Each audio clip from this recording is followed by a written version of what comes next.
oldu menzilinde bilmeden. Giden gitti gelmiyor da benim aklım onda kaldı. Sorarlı istediğim çok mu gördü anlamadı. Ömreden bu aklımın da mecali yok bıraktı. Hakkı helal etmiyorum öbür dünyada yandım. Ben ağlarken sen güldün, acımadın sen bana.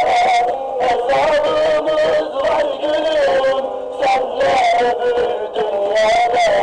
İnsan gelip sormaz mı, bir selamın salmaz mı?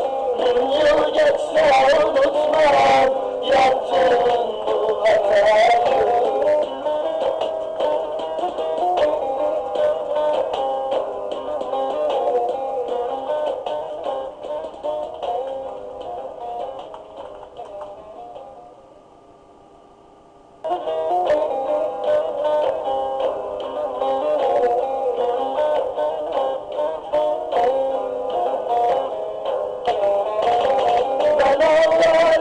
Sen güldün, acımadın sen bana.